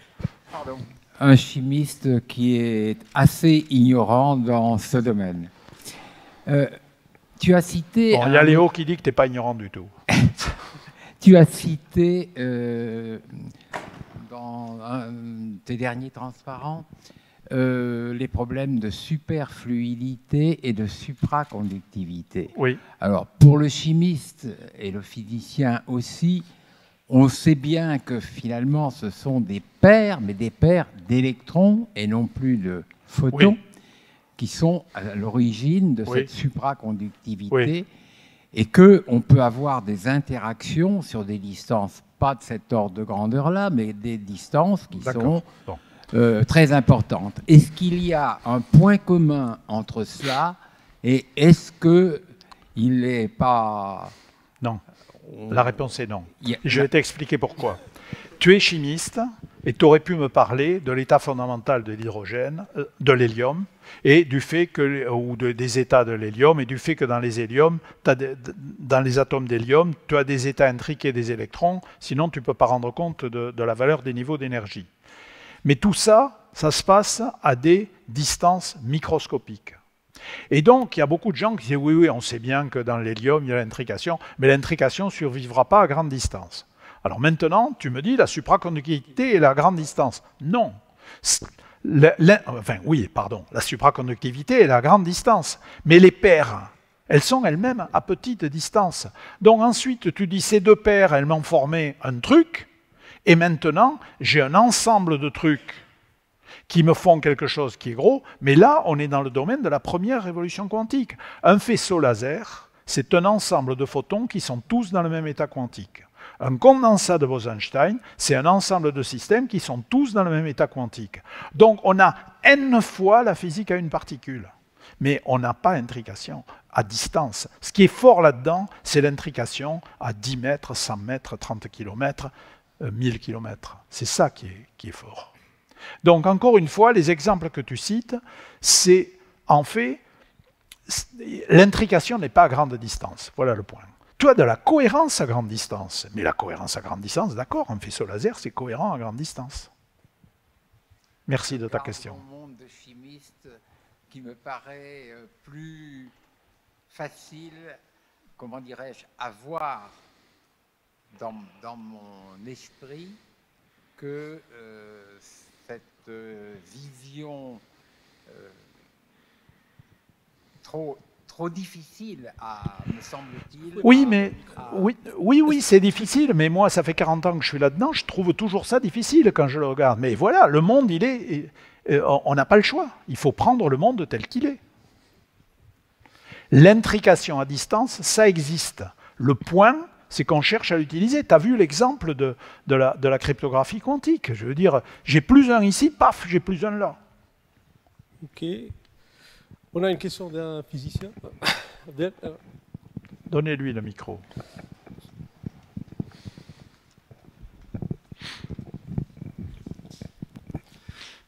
Je suis un petit peu éloigné de ce monde-là, puisque je travaillais 25 ans dessus. Je vais poser une question un peu naïve. Là, les tests que vous avez montrés, en fait, c'est des tests plutôt statistiques. Parce que pour tester les inégalités de Bell, donc il faut refaire l'expérience plusieurs fois. Ensuite, statistiquement, on montre que... Est-ce que, en fait, je ne suis pas du domaine depuis 25 ans, est-ce qu'au jour d'aujourd'hui, avec les intrications qu'on sait faire, on sait faire des intrications à n particules? Je ne sais pas quel est le plus grand nombre qu'on peut faire. Est-ce qu'on peut faire des tests sur dans une seule expérience, montrer que c'est la mécanique quantique est correcte ou non? Oui, alors, il y a un système qui s'appelle GHZ pour Greenberger, Horn et Zeilinger, où ils ont montré qu'il y a un état à 3 particules qui est fortement intriqué, et ils disent qu'en une seule expérience, ils peuvent tester la mécanique quantique, parce que la mécanique quantique prévoit, je ne sais pas quoi, qui vaut plus 1, et qu'eux trouvent moins 1. Alors moi, j'émets beaucoup de réserves sur ça, sur cette affirmation qu'il suffit d'une seule expérience, parce que pour pouvoir conclure ce qu'il conclut, il faut avoir préalablement démontré que ça, c'est parfaitement corrélé avec ça, et que ça, c'est parfaitement corrélé avec ça. Donc, il faut quand même que vous ayez fait une série d'expériences préalables pour prouver qu'il y a une corrélation totale 2 à 2, et ensuite, vous avez votre expérience finale. Si vous voulez, pour revenir à l'histoire des inégalités de Bell, dans l'article initial de Bell, on avait le même problème. C'est-à-dire que Bell, il admettait que quand les deux polariseurs étaient parallèles, il y avait corrélation parfaite. Et à partir de là, il développait ces inégalités. Mais ça, pour le physicien, qu'est-ce que ça veut dire, corrélation parfaite? 99% peut-être, mais pas parfait. Et donc, c'est le grand mérite de Clauser, dans le Clauser du prix Nobel, Clauser, Horn, Shimony et Holt, d'avoir écrit des inégalités qui, elles, ne demandent pas à ce qu'il y ait quelque chose de parfait qu'on ait déterminé a priori. Les inégalités de Bell, même si vos trucs ne sont pas parfaits, s'ils sont suffisamment bons, vous les violez. Et c'est exactement ça qu'on a fait. Donc, pour répondre à votre question, c'est une question théorique, mais je pense qu'elle n'a pas d'impact pratique, parce que dans le vrai monde du physicien, il y a des fluctuations, et si vous ne faites pas des études statistiques en montrant que votre résultat est statistiquement très différent de la limite, je ne vois pas comment vous pouvez faire. Une question ici.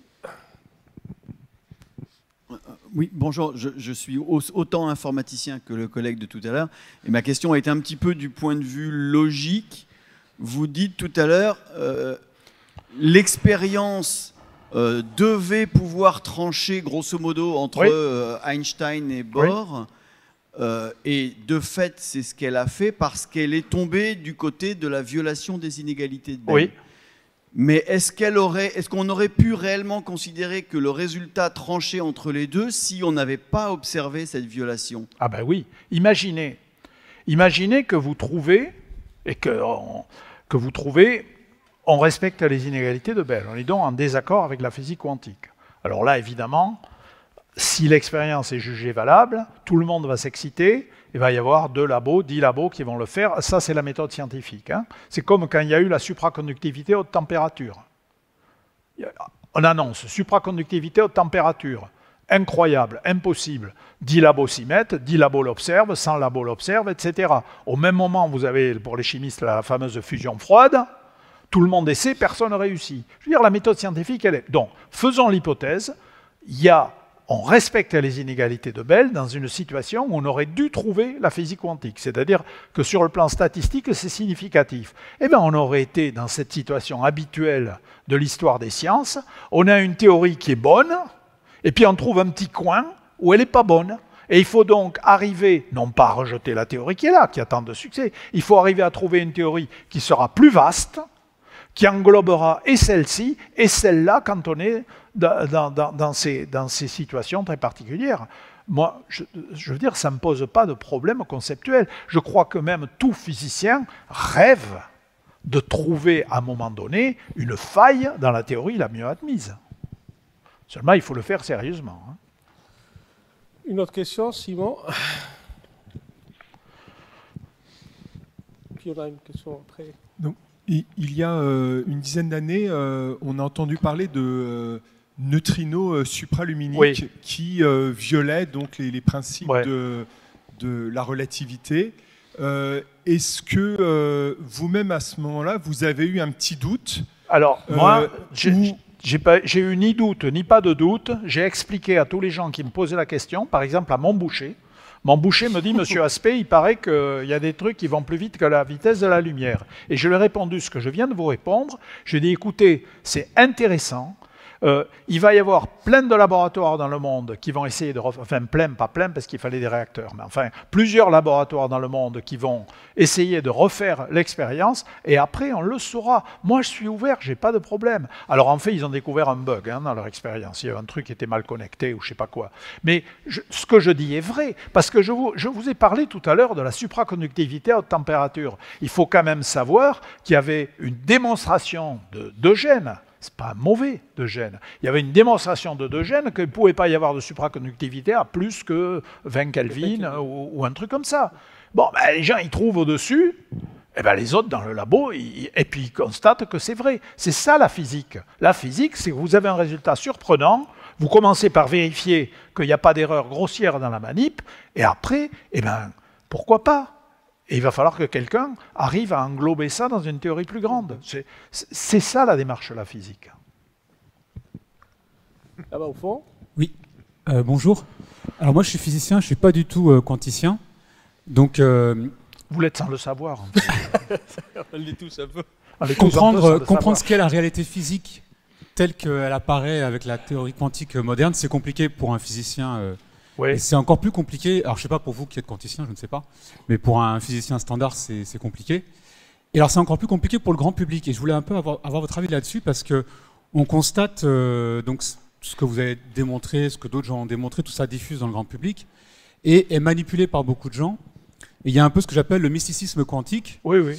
Par exemple, voilà, la théorie quantique est non locale, donc l'univers forme un tout, nous sommes tous connectés les uns aux autres, etc. Enfin bref, il y a plein d'applications philosophiques et puis après toutes sortes de délires. Qu'est-ce que vous pensez de tout ça et qu'est-ce qu'on va dire aux gens? Je pense évidemment énormément de mal, mais en fait, le raisonnement finalement, le raisonnement il est aussi simple que de dire la physique quantique est bizarre, donc tout phénomène bizarre, la parapsychologie, la torsion des petites cuillères, etc., s'explique par la physique quantique. Je vous assure que si vous regardez dans le détail, le raisonnement c'est celui-là. La physique quantique est bizarre, moi j'ai un truc bizarre, donc c'est quantique.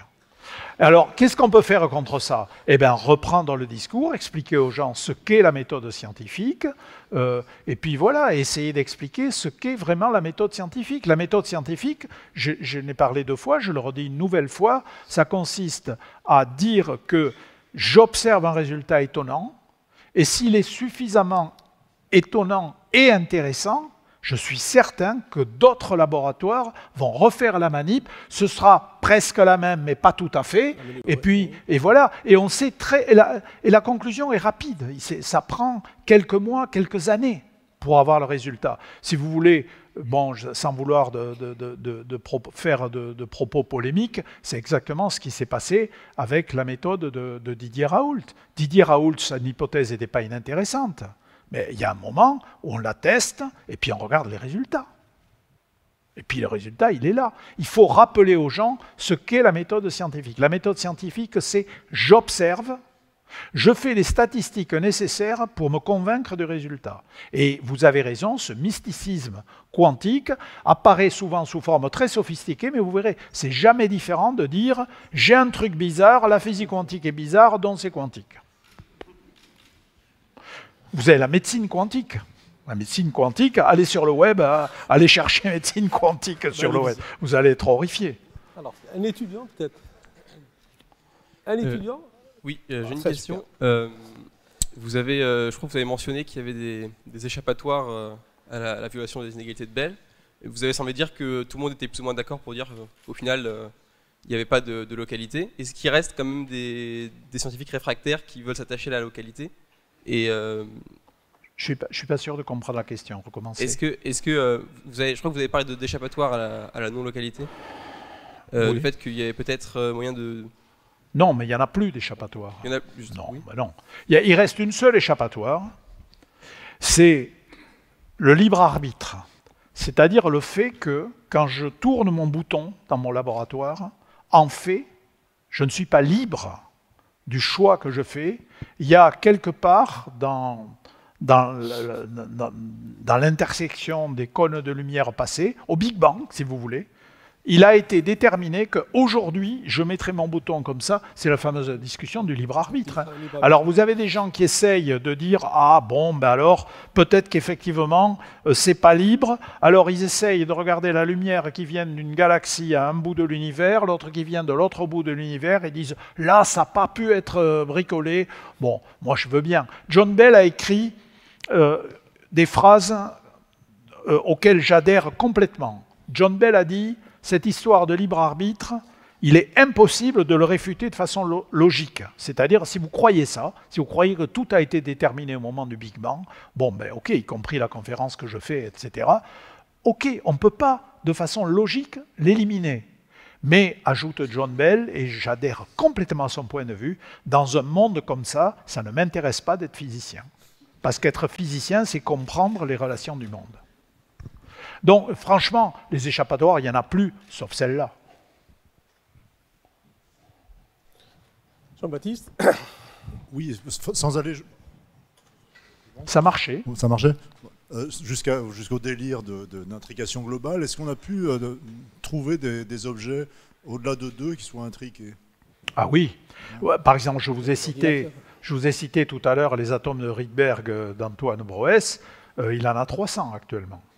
Vous avez les fameuses manips de Google où ils ont un peu exagéré dans ce qu'ils ont raconté, mais ils ont quand même, je ne sais plus combien, plus de 1000, hein, je crois, plus de 1000 circuits supraconducteurs intriqués plus ou moins globalement. Mais quand même, ce n'est pas juste 2 intriqués ici, il y a une intrication assez globale. De toute façon, tout l'effort de l'ordinateur quantique, c'est ça.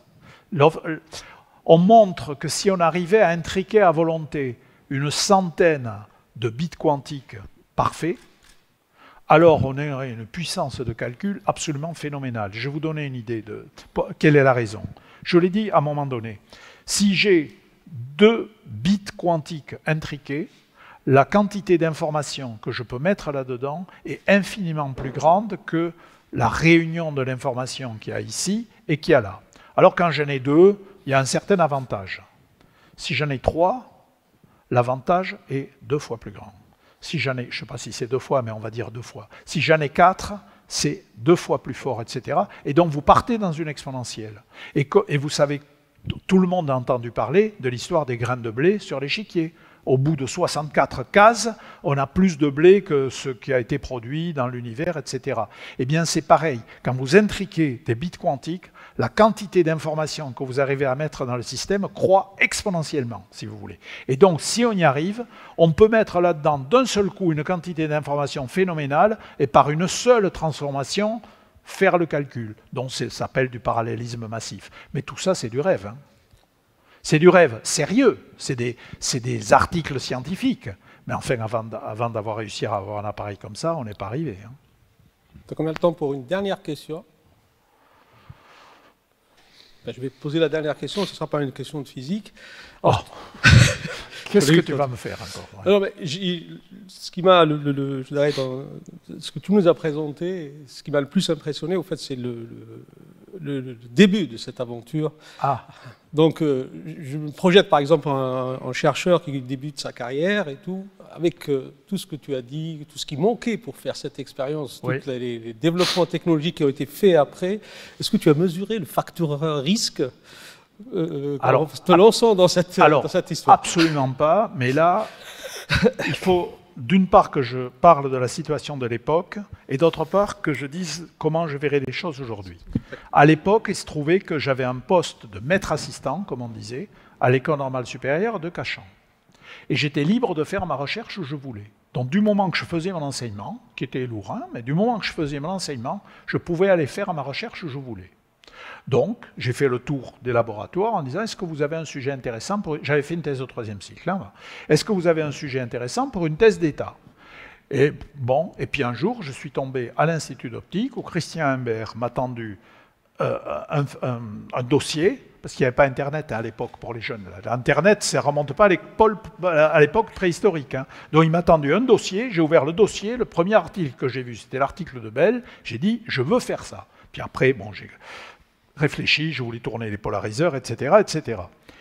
Et je me suis heurté au scepticisme de la communauté en général, c'est-à-dire tout le monde, presque tout le monde, me disait « mais non, mais attends, Bohr a répondu à Einstein ».